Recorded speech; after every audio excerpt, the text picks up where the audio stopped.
Long video. It's going to be short, okay? Kind of short. Hopefully, we'll get more people in here. Okay, so I'll be getting started. So, some of you have decided that um, you're not going to let something freeze you or um, be stagnant. You're going to set boundaries and you're going to keep them. Some of y'all are setting boundaries that may be giving a vibration to people that um, you're not really focused on you, yet you are. So keep your boundaries. No matter what other people say, keep your boundaries. Okay? This means spiritually, physically, and mentally, and emotionally. Some of y'all may be on a healing journey when it comes to um, your soul plan. Maybe you've had family members or ancestors who did not support whatever you're pursuing or your non-traditional life choices, but you still get to be in charge of your own life. So there are Holy Spirits and ancestors on the other side that have come to help you decide for yourself. So if you had family members in your past that was um, attempting to make you think that you couldn't leave the pack or you couldn't do what you want to do or your creative gifts were not something you should do, it's time to not let that influence you. Okay? So if you are a creative person, be creative. You may find that you're discovering some hidden talents. So this is a good time to go strolling through the creative aisles and the art shops. And wherever there is art stuff that you may think that you can't do or that you may be like, oh, I don't know if I should do that, even though I'm interested in doing that, give it a try. For some of y'all, it could be a type of creativity within whatever you do. So perhaps you may be a writer and you may be like, well, I never thought I could write prose poetry, even though I'm a storyteller or even though I'm a strict form poet. Still give it a try, okay? You may find that the angels were trying to signal you to do that, okay?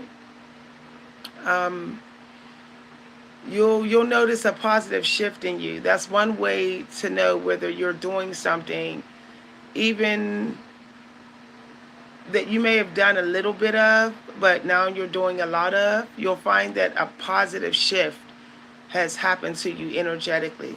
So let's say that you used to sing jazz back in the day, or you were going to jazz nightclubs, and then you haven't in a while. And then you decide to do it again now. If it brings you joy, you probably should have never stopped. Hi, everybody. Hi, Three Kisses. Okay, so make sure that you are not letting people pull you into emotional mess through energy manipulation. So there is energy manipulation going on, meaning energy attacks without even saying nothing to you. So just be like, I don't really care because I'm being spiritual. So this is a good time to dive deeper into um, spiritualism that your ancestors may have done that may have been important for you to do a long time ago. And what I mean by spiritualism of your roots, I'm talking about of your real roots, not of what society tell you you are. Like, oh, you're black, oh, you're white. No, I'm talking about getting into your grandparents' roots, your great grandparents' roots, and finding out what was their spiritual practices and doing them right now, adding some of their practices into your morning hours. For some of y'all, it could be that maybe you had ancestors that were instrumental. and they liked flutes and wooden instruments or wind instruments, maybe you might want to consider trying that. Go buy a inexpensive flute and see, if you have a natural talent in it, or just listen to it and see how it moves you. You can play songs on YouTube that are of wind instruments, but make sure that they sound very authentic to whatever roots that your ancestors um, had. So, for example, I got this as a download. Somebody may have Irish or Native American roots. Let's say that you have Irish ancestors. You may want to listen to Irish music today to celebrate them. Also, those who have made your independence possible. So it could be ancestors that were around during the Declaration of Independence. What do you think they were doing for fun? What do you think they were doing? They were doing for spiritualism. So we know that when we think about the Declaration of Independence, we think about contracts and documents being signed to give us rights, to give us freedom in some ways, to give us equality. So make sure that you are not afraid to speak even energetically for your rights for equality. So sometimes it means not trying to fit in. Sometimes that's you saying, I am equal to you, that I do not need your approval to do and be the way I am. I'm going to be the way I want to be because I have the same rights as you, spiritually and physically. It doesn't mean that you're surrendering or that you're giving over your power to somebody who may not respect that you have the same rights. It just means that you are protecting yourself energetically as you practice your equality in your own way, your own equality in your own way. Okay? All right. A lot of people don't realize that, uh, like, the signing of the Declaration of Independence and all of that, there were some brilliant people, highly intelligent people involved with that. There were people who invented things that made stuff that we're using today that helped give ideas for some of the inventions that we're using today. So if you are an inventor, if you're into creating things that will make people's life more comfortable and more peaceful, then this is a good time to create those things. It could be stuff for your home, interior design. It could be like blankets if you're into knitting or sewing. You could do those things right now. If you are into storytelling, this would be a good time to get into storytelling. Write a 100 flash story, 100-word story. You could just do that. You don't have to be an excellent writer to write. The great writing happens in the editing anyway. So you can get you a book on Amazon on how to write a 100-word story and use the template and see what you come up with. If you like it, keep doing it. Why stop doing something that you know you enjoy? I mean, that's a part of the reason why we're here, is to enjoy life. We're not just here to be a slave. We're here to enjoy the things that we can do. Hi, everybody. Okay. It's time to get those books moving along. So let me give you the next download, channeled message.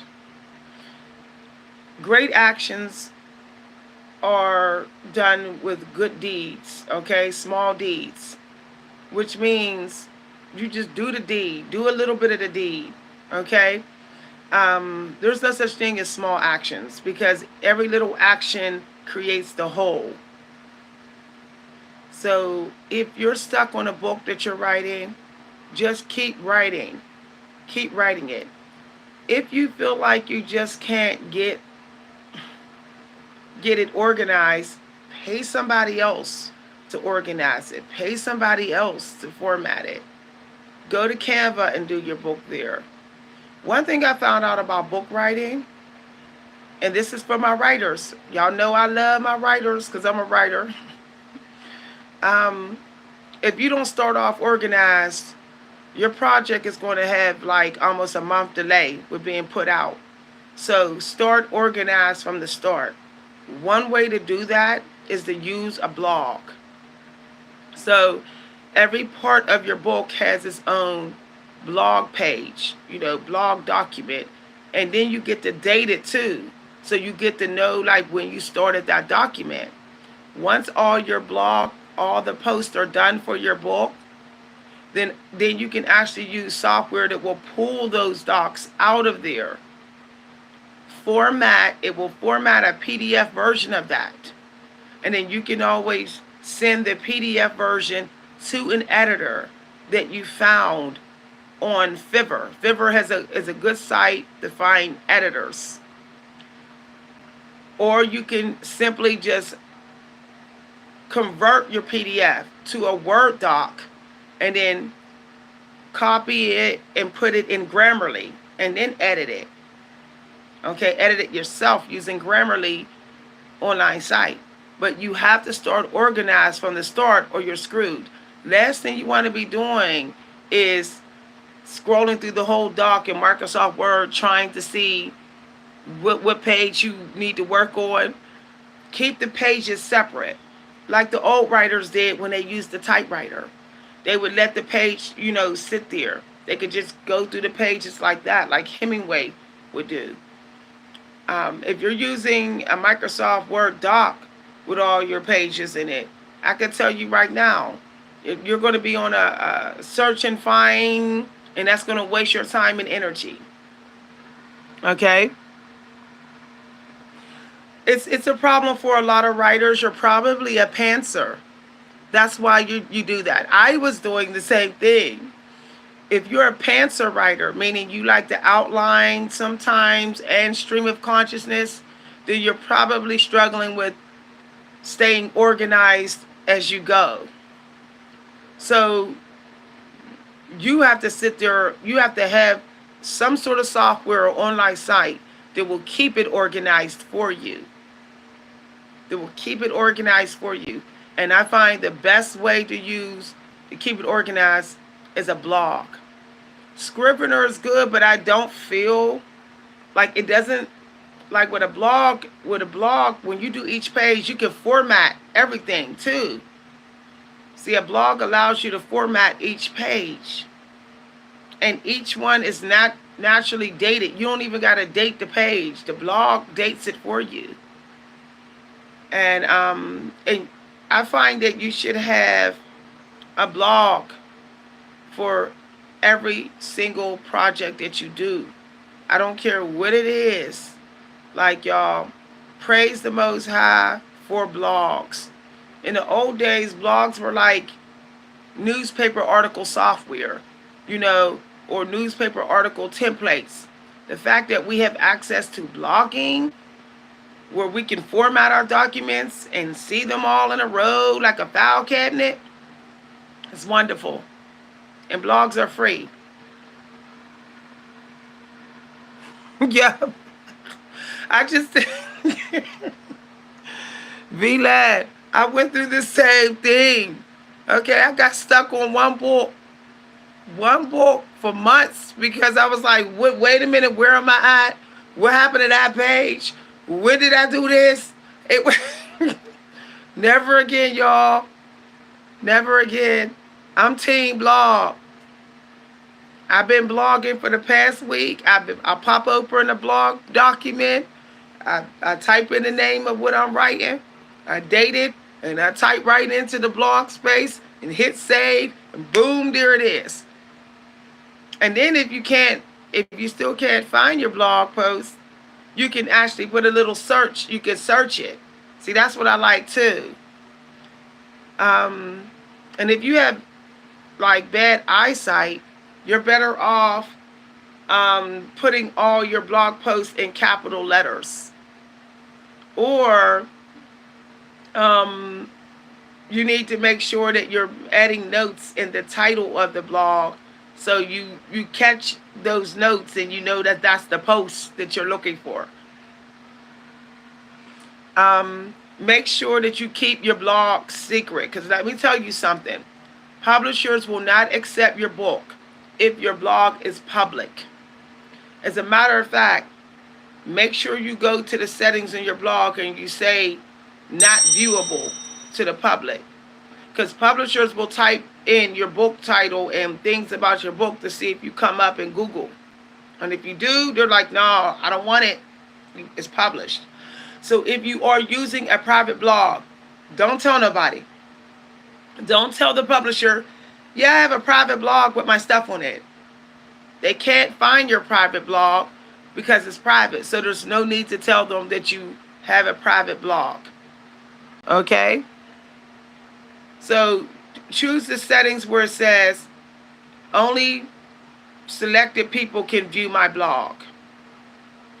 That way, if you get an editor, you can put your editor on the list to go see your blog. And they can, like, copy and paste from your blog, edit the work, and resend it to you. If you are a writer, you need to eliminate all other work, like except the writing. You need to get a software to do everything or an editor to do everything else. Only editing you're going to do is making the lines better. You're not going to do anything else. You're not going to be sitting up there trying to do the grammar yourself, trying to do the punctuation. If you can do it without grammar and punctuation, do it without it. So if it's literary art, like poetry, you do not need to use grammar and punctuation. That's just a waste of your time and energy and your money hiring someone to do that.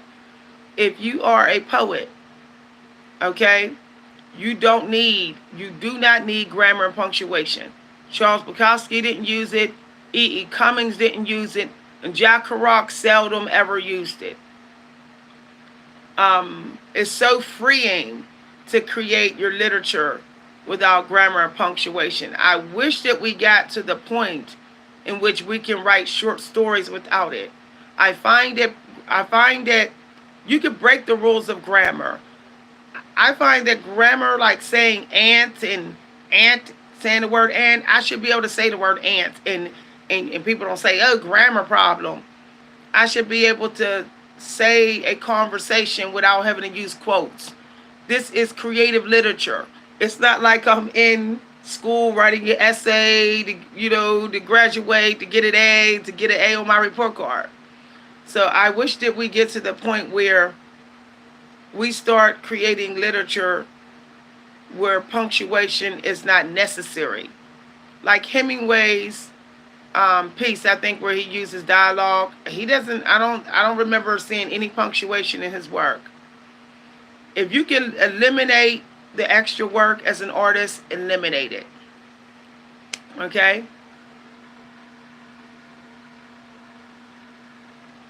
Yeah. I know that when you use Microsoft Word and when you use Grammarly, they access your work. I'm just warning y'all. I'm just warning y'all. When you do a private blog, no, they don't. They don't. And I tested it. I put like a bunch of my work on a private blog, and the publishers never knew it was on there. They took 2 months to get back to me, and they could not find the work. Somewhere or another, the blogger companies can literally code it in a way that it just doesn't come up in the Google. It just can't be found. Okay? But if you do Microsoft Word, I'm telling you, no lie. You do Grammarly, they're finding it. I noticed that when I started doing my work in Grammarly, all of a sudden Grammarly sponsors are emailing me. all of a sudden, like people that work for Grammarly are like, we are impressed. We are impressed with the work you do or something. They were saying something like that. We would like if you would like a connection with us, sponsor. I'm like, how do they know? Like I thought Grammarly was private. Like I thought it was private, but how do these people know? So they're accessing my Grammarly work. So I hate to whistleblow on them, but I'm just calling it what it is. Like, soon as I started using Grammarly, all of a sudden these writing companies are emailing me saying, we would like to sponsor you. We are impressed with your work. I'm like, how do they know this though? So if you could get an offline editing software. See, the reason why they monitor the editing software is because that's how they steal your style. That's how they take, you know, your process. That's how they get into your consciousness, creative consciousness, the way it works. So just consider getting an offline software or an editor that you trust. I know an editor. He's very good. I trust him. He's edited my work before. But frankly, to be honest, I'm just like, I don't really care for the punctuation, to be honest. So I'll get me an offline software. That's what I plan to do. I'm not using any more online editing software. It's fishy business. Yup, and calling you and all of that. It's like how they know. It's like how they know though. Like it all started when I started using Microsoft Word and Grammarly. That's when it started. And then I don't mean no harm, but I noticed that all of a sudden, like Google's like started popping up with stuff that's matching what I'm writing in Grammarly. I don't know if Grammarly got some sort of connection with Google search engine or they're affiliated, but I just noticed that all of a sudden, like I even noticed like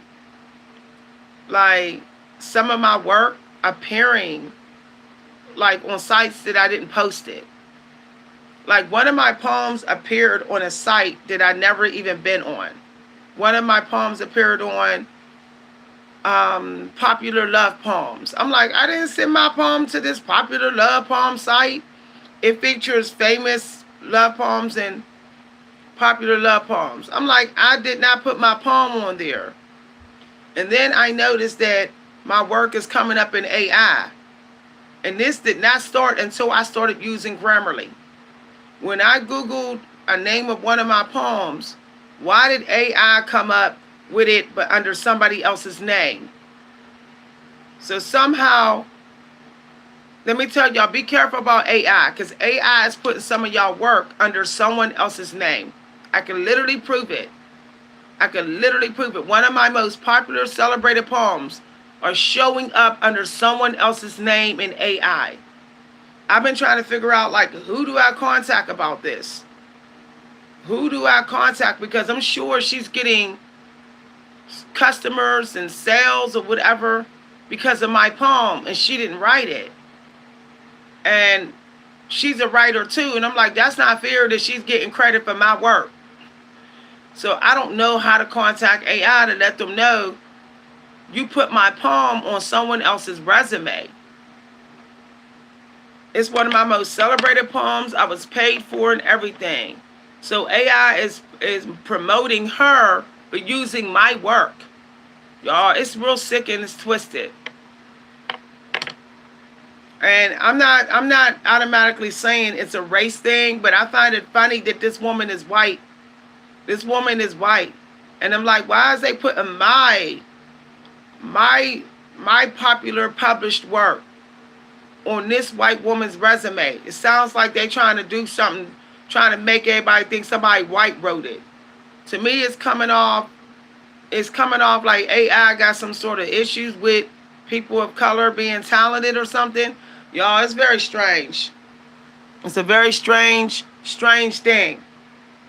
And then what gets me is our last name is nothing alike. So why would my work come under her name? Yeah. So she's sitting up there reaping the benefits. I mean, soon as I put my poem title in, AI came up at the top, and it had her name, and it said the poem title. Then it say was written by Victoria, blah blah blah blah blah, and it had her bio and all this stuff. I said, who is this? So I looked her up, and she's white. She's not of color. I said, this is disrespectful. It's disrespectful. And I'm like, where do you go? How do you confront AI? AI is everywhere on the internet. So where do I go? I don't know how to deal with this issue. I might have to write the software itself, the software company, and tell them to stop giving this woman credit for my published work.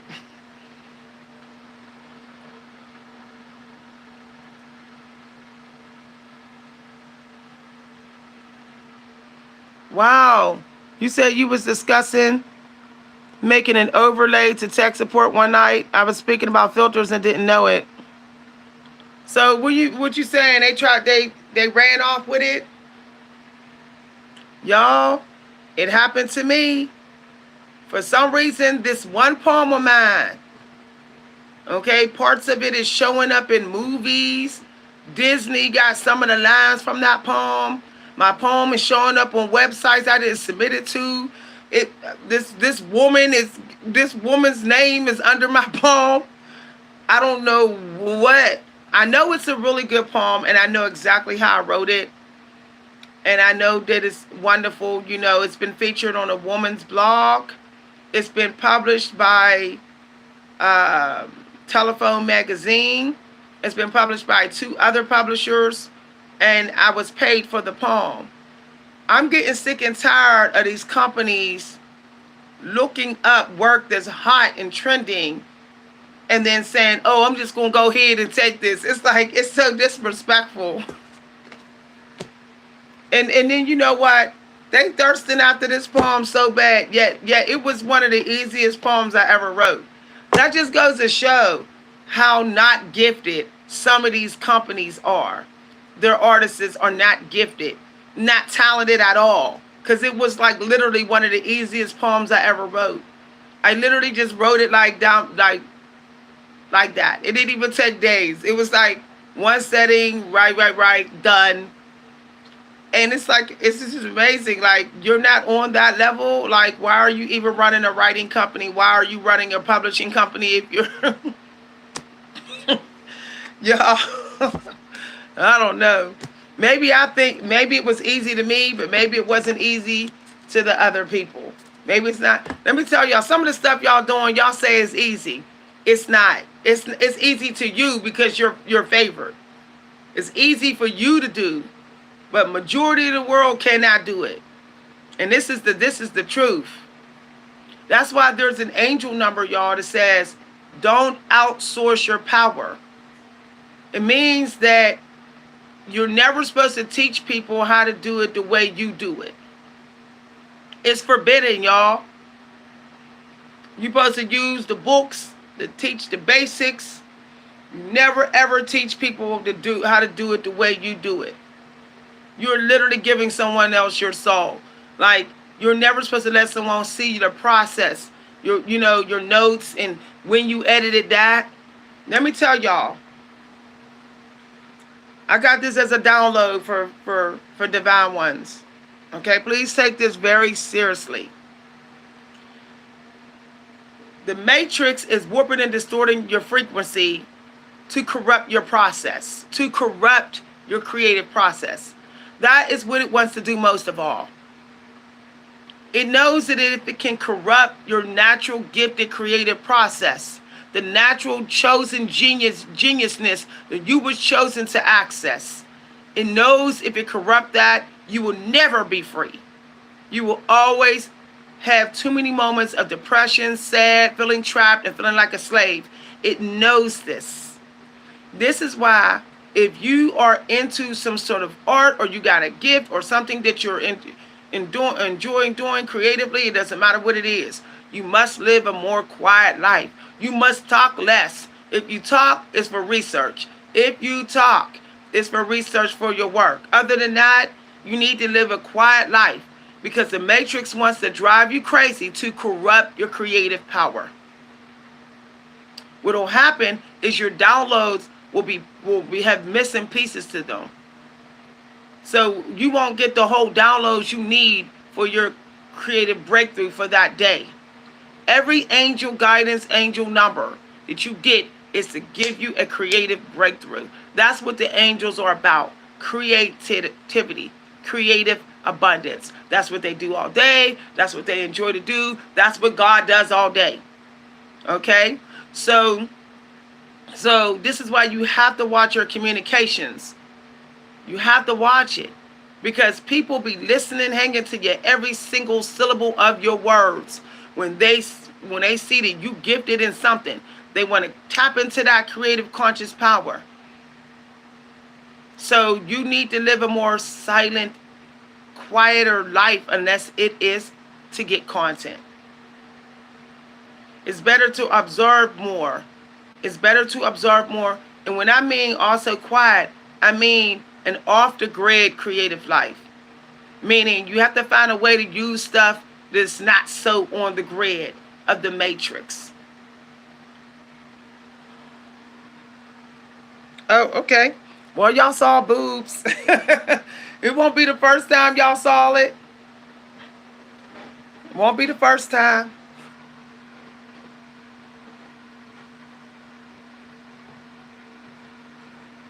It was online facial concept. Exactly. Now you see what I'm saying, Divine.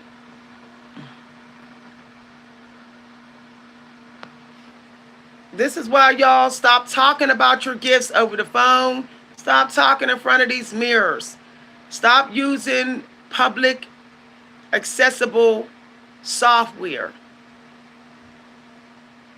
Grammarly does not say non-accessible to anyone else. It says this is your Grammarly, but it doesn't say that no one else can access it. It doesn't have an access protection feature, which means somebody's accessing it. Your Grammarly docs. Same thing if you're an artist. Okay? I don't know if some of y'all know this, but I draw. And the reason why I don't mention too much about it, because you shouldn't tell everybody all your gifts. The more, when you have more than one gift, the more attacks you'll get. The more toxic the matrix will get. Because a life full of passion full of multiple passions is a wonderful life. The more passions you have, creative passions, the more you're getting the most out of your life, the more people will get jealous of you. So this is why I didn't talk too much that I also draw. Okay? So y'all, I got me this little drawing board here. Got me this little drawing board. And I don't know if y'all know, some of y'all may know because y'all saw some of my stuff on Facebook. I love watercolor. I'm a pencil person, so I got them as pencils. I also love illustrations. So for some of y'all supposed to be doing watercolor. I kept getting watercolor. I don't know if some of y'all stopped doing watercolor painting, but I'm getting that, or watercolor using graphic design. Some of y'all may be a designer using Adobe Illustrator, but the watercolor setting on the graphic design. For some reason, I've been picking that up. And I do like illustrations and drawing. The kind of stuff that I draw are like comics, cartoon characters, funny characters, automatic drawing where I just let my hand flow, or whatever. I like some of the old school cartoon characters like Popeye, Fred, So I've drawn Fred, Popeye, other characters. So I don't know who I'm gonna draw today. But one thing I found out is that um, you can't, like, you have to keep the creative flow going. It doesn't mean just sticking in one creative field. It means when you're not doing that, you have to do something else creative. So when we think of Albert Einstein, when he wasn't doing mathematics, which to him was like creative, math isn't everything anyway. He was playing the violin. I think Michelangelo, he had multiple creative passions. I think Benjamin Franklin did, with it being an inventor. Um, Lucille Ball was a painter when she wasn't acting. Um, Brad Pitt does furniture making. Whenever he's not acting, he's building furniture and working with wood. Johnny Depp is a painter and a singer when he's not acting. You cannot let your creative consciousness just go to sleep and sit and be dead. You have to keep it, because creativity is connected. Music is connected to poetry. Poetry is connected to art. It's all connected. So when you say, "Oh, I'm a writer and I'm only a writer," and I said I don't do nothing else, your writing, you might be good, but you'll never reach other heights in it like you really can, because you're having too much downtime with creative actions. You have too much downtime when you're not taking creative actions. And when you have too much downtime and you're not being creative, you open yourself up to attacks to the matrix. It comes in to warp and distort your frequency. It comes in to warp and distort your consciousness, so that when you do go to be creative again, you're like, you have anxiety, you're afraid to, you're already saying you're not worthy to do it. You're critical before you even create. Your creative flow is messy or just bad or whatever. So there's always something creative you could do. It's not about being the best at it. It's about just being in it and doing it, y'all. Remember when we used to do that as kids? That was something we wasn't supposed to stop doing. Now, the other guidance I want to give y'all has to do... Oh, I want to show y'all something else. If you like to draw, look at this little mini draw pad, y'all. I could put in my put in my bag. Look at it, y'all. Okay, I could pop up a tutorial and draw me something real quick. Art is therapeutic. So instead of running to people for attention and comfort and validation, and instead of streaming and hopping for validation, run to do something artistic. Even if you ain't got nothing new to create, there's always something that you can make better. Go to an old art project. That's why you have to stay artistic, so that when you're having a really bad day or you're dealing with some karmics, you're like, I'm cool, I got this covered. You can go right there and work on something that you already work on. There's a famous writer, I forget his name. He says, even if you're not writing, there's still work you could do. He's saying you can edit, you can study other work, you can study work of other people, you can do something different creatively, but keep the ball going. You don't have to be good at drawing. Y'all, can I tell y'all a little secret? I never took a drawing class. I'm not the best drawing out here. How do you know you're not good at drawing? Let me tell you something that I learned as a writer and as someone who draws. You know nothing, okay? When you sit down to create, you say, I know nothing. I need to be taught. It doesn't matter how many times you did it. It doesn't matter. You say, I need to be taught. Teach me, angels. Give me a tutorial. Give me a template. I know nothing. When you sit down and you say, I think I know how to draw, and then you say you draw and then it doesn't turn out good or whatever, it's because you thought you knew. You thought you knew the shapes, you thought you knew. In your subconscious that you thought you knew. It's the same thing with writing. That's when if I say I know how to do this, I know what I'm gonna write. When I sit down, it's like Frozen. But if I wait for the angels to speak to my soul, to send me a tutorial, okay, send me some ingredients, send me some recipe, then I can get it, okay?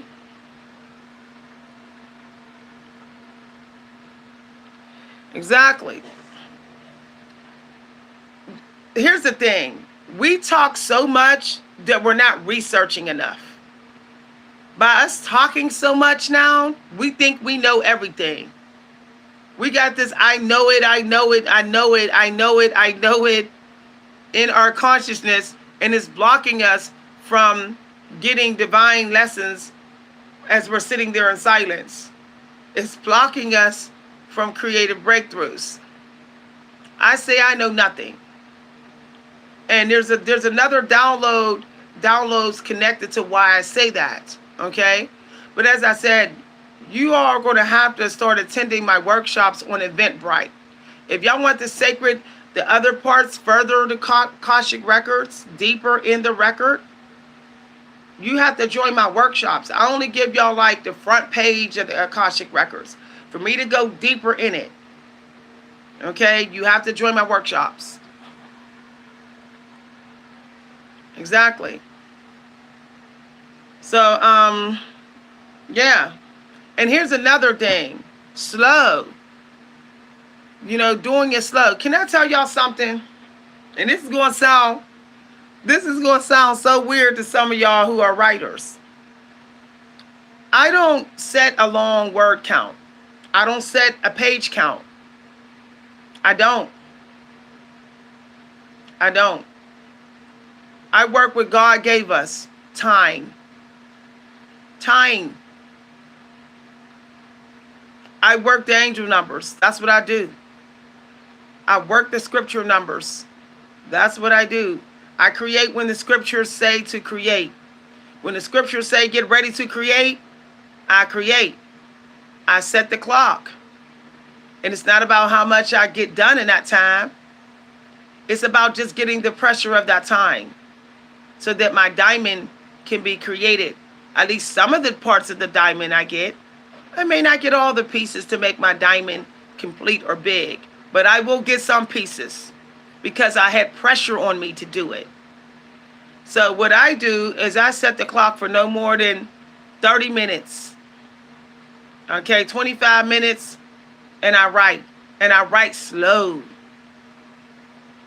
And I might have some of the ingredients already. A couple of words on standby to use. Martha Stewart don't have a totally empty kitchen.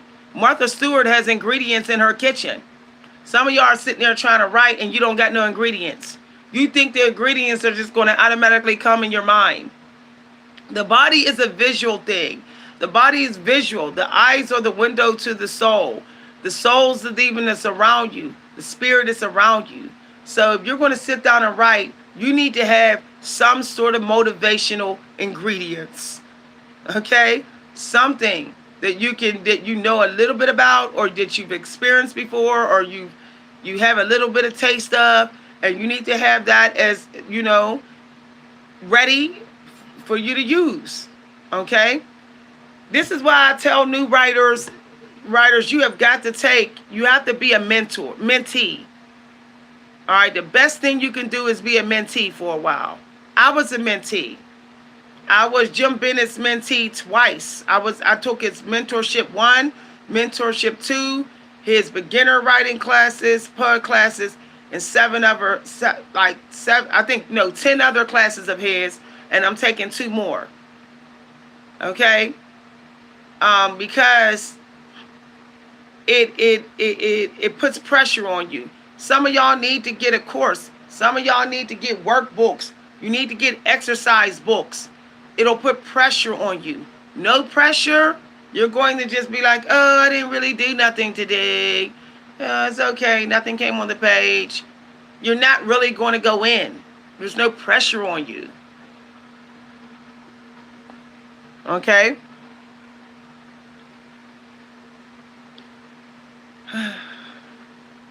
What does that mean by I write what's in my heart? So because I use pre-ingredients, I don't write what's in my heart? Believe me, my food that's in my kitchen is in my heart. It's in my heart. It doesn't matter if you sit there and you say, I'm writing what's in my heart. How do you know what's in your heart? How do you know? Do you know your life? Did you look around? How often do you take inventory of your rooms, of your life? How often do you journal? Thinking you just know what's in your heart just sitting there at the blank page, that's vanity. That's vanity. A writer experiences life. That's the only way to know what's in their heart. And a writer doesn't rely, a great writer, anybody can be a writer. Everybody think they're a writer. But to be a great writer, a writer does not rely on memory alone. Memories are meant to fade, okay? If you rely on memories to tell you what's in your heart, then, and what is this heart? You're relying on your memories. It's all connected. Memory is connected to the heart. The memories are meant to fade. So why not journal some of your memories and have it sitting right there? It still came from your heart. What does it matter? What does it matter if it hasn't been pre-written or you just sat there and you conjured it up on the spot? What does it matter? I conjured it up when I pre-wrote it. What does it matter? People are too determined to prove that they got some special magic in their creative abilities. I have a wake-up call for everyone who think they're creative in here. Okay? And I'm coming to you as a brilliant writer, a person that was able to draw cartoon characters that look just like the cartoons, yet I never took a drawing lesson in my life. I never ever took any drawing class. And I could post pictures on here that I drew of Flat, Flintstone, and Popeye, and it looks just like them. What I have learned, okay, there is no magic. Stop trying to prove that you struck magic somehow on the spur of the moment looking at the blank page. There is no magic. It's just the illusion. When I say no magic, meaning no magic that just comes to you. Your magic is created according to what you know, what you've learned, whether by mistake you learned how to do it, from reading and just reading stuff and looking at stuff, or what you learned by actually going to school for it. But it's all learned. If you think it ain't learned, it's all learned. If it ain't learned, how come a newborn baby, you put a paintbrush in that newborn baby's hand, the baby can't really paint like we can? Why? Because the baby has to experience life and learn. Now, you can spend your whole life trying to learn by just sight and looking and hoping your brain can understand what you're looking at. Or you can sit down and learn on purpose. Or do both. You can sit down and learn on purpose. You can swallow your pride, humble yourself, and get something to teach you. You don't have time to waste hoping that you'll create something great without taking 10 years to master it. Who got that kind of time? I don't got that kind of time. Okay, my stuff is mastered within a day. I write a poem now, best believe I can sit down and have it mastered by the end of the day. You know why? Because I took both routes. Purposeful learning, I'm learning how to do this on purpose, and I'm learning just by experiencing the craft. I did both because I do not care if someone try to say, oh, you're an academic student. You're an academic student as well, just through observation. When you're looking at it and learning from it, it's still kind of academic. It's still, so it just makes no sense to just be able to say, I'm gifted without learning it. Yeah, you did learn it. Yeah, you did. That's not the point. All the point is creating, is being, hold on, y'all, I'll be right back. It's being great at it. That's all that matters. Who cares if you learned from dead artists? Who cares if you took 7 years in school or you was studying how other people did it? Who cares? You mastered it. You're not getting extra brownie points because somehow you got lucky and wrote something great and you never learned it.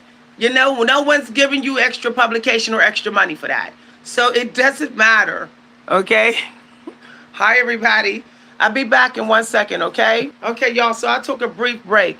I used to think that if I wrote something great by just pure cosmic magic suddenly, that I was better than everybody else. I was more chosen.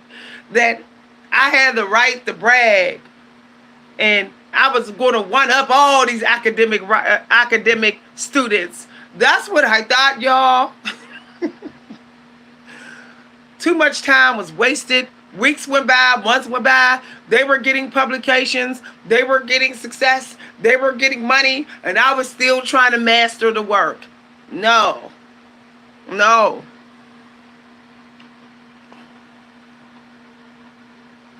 You don't know what you mean. We all write from our heart. You're not special, boo. We all write from our heart. Okay? We all do. When I write as someone else, I'm still writing from my heart. When I write in the voice of something, I'm still writing from my heart. When I have ingredients already set aside, it's because my heart wanted them set aside. It's because my heart chose them. So I'm still writing from my heart.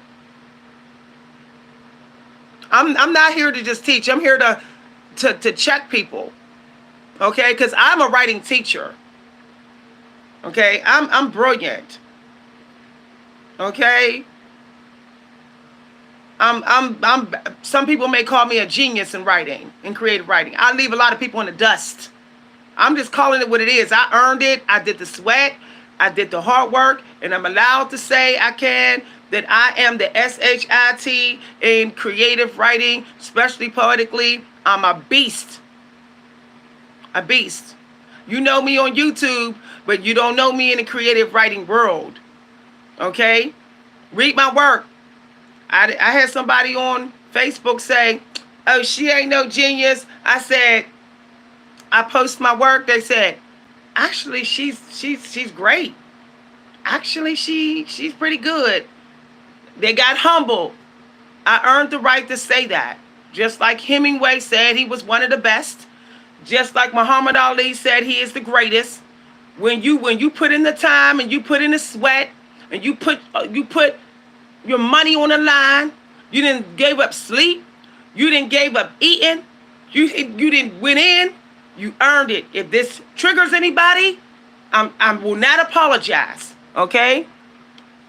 I don't know what it is that as a woman of color, we're not allowed to say we're one of the greatest.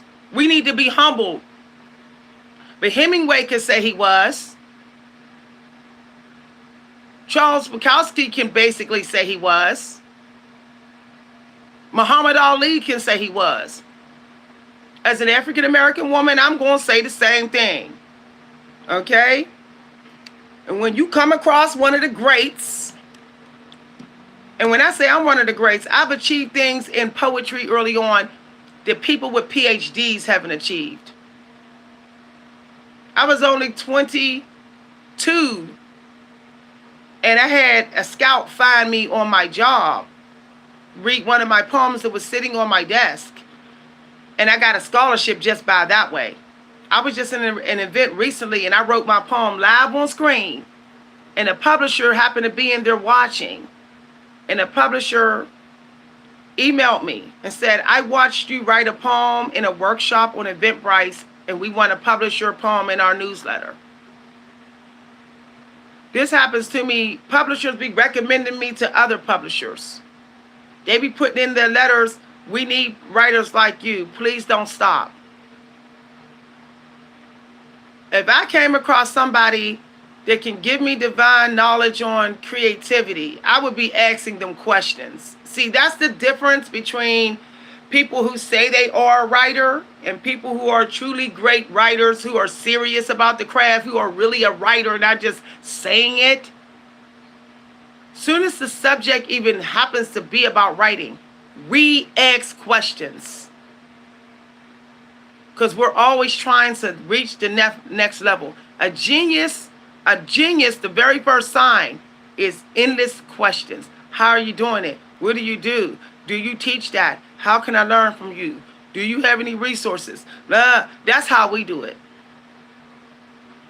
We don't just sit there and say, I'm a writer just like you. No, you're not a writer just like me. You're writing just like these kids. You're writing like everybody else. But when you start asking questions and doing the research and willing to stay a student no matter how great you become, you could be a student of every successful writer. You meet a successful writer and you're like, wait a minute, teach me. When you got that energy where you like, wait a minute, you got 50 publications, teach me. Then you are a writer. Just putting some stuff down on page ain't enough. Even Hemingway had Gertrude Stein critiquing his work. He had several people critiquing his work, learning from all these different people up in the art shop in Paris. Picasso had several people he was getting feedback from and learning from. Picasso took, let me tell y'all the story about Picasso. Everybody love to say that Picasso was a genius and he was just gifted. I got a wake-up call for everybody. Picasso's father didn't even allow him to use paints or colors for years. I think it was like a few years he was only allowed to study drawing. Picasso was a student of drawing. See? But everybody thinks that he wasn't, that somehow he just became Picasso and he did this stuff with a canvas. Picasso's father had him learn how to draw, and he was not allowed to use any other tool but a pencil. Once he was able to choose his own personal styling and master all the shapes, the geometrical shapes of things, and see them in people and animals and everything, his father then said, you can use color now. Like my mentor did not allow me to write poetry to start. I was only allowed to write lines. Early on, for like 3 weeks straight, my mentor said, you're only going to use literary devices. You're learning shapes, you're learning sound, you're learning imagery. That's it. You will not write no poetry yet.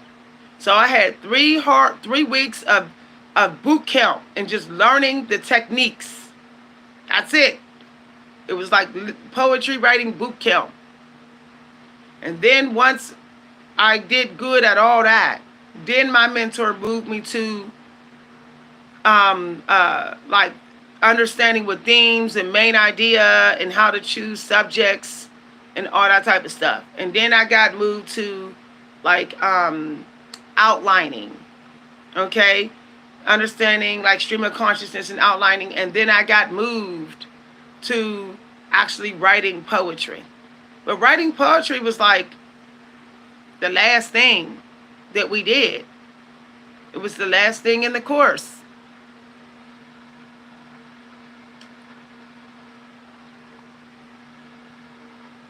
Exactly. If y'all do this same route, if you just take 6 months,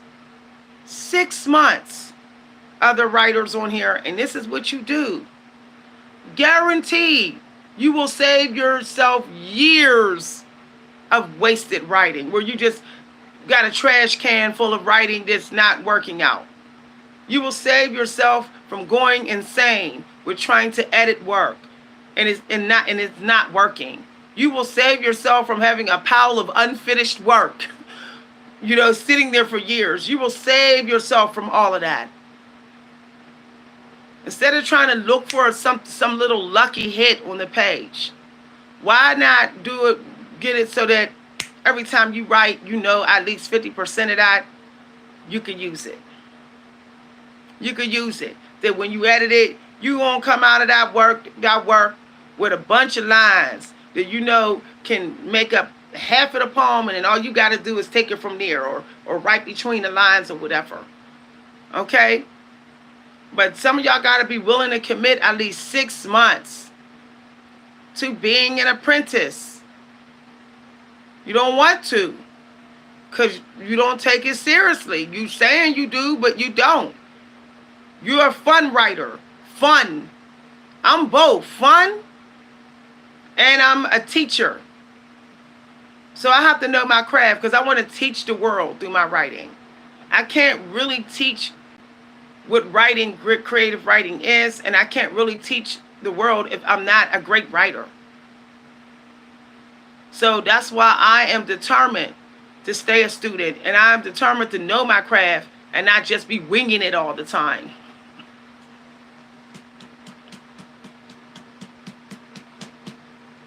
This is a tough conversation. Okay? This is a tough conversation. But, you know, I was waiting to get some writers in here to have this conversation. Because I don't know where this illusion came from. The great writing just happens out of the clear blue sky. Like, I never learned it. I never studied it. I never read anything. I never nothing. It just happened that way. This is a silk shirt. Are you going to shut up or not? So when men wear these shirts to work and they're silk and they're satin, they're not allowed. They're allowed, but I can't as a woman. This is silk. This is super thin. And but I can't though. But when men wear silk and satin shirts like this, you don't say, "Why are you wearing a full sleeve shirt?" You say, "He's allowed. He's a business dude. I'm a business female." You can get in, time out. You didn't pay for my clothing. It's very thin. And it's not hot right now. So you look ridiculous. It's not that hot right now where I'm at. You act like you know the weather in my house. Woo, man.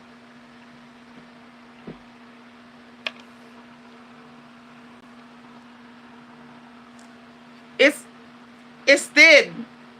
It's thin. What is the problem? You know, not all of us want to wear tank tops and t-shirts all the time and short shirts all the time. I'm a classier chick most of the time, y'all.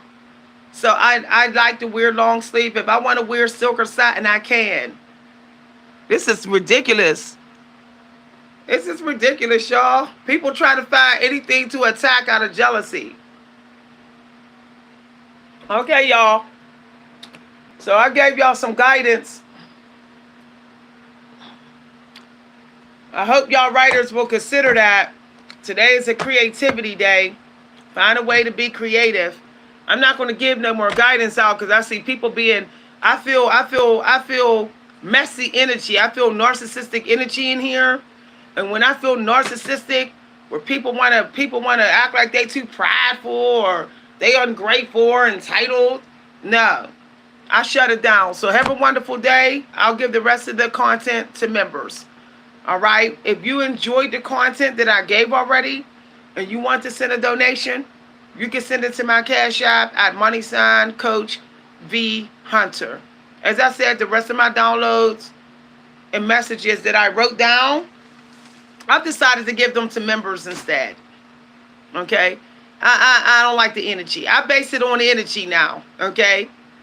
It's just not kosher enough for me.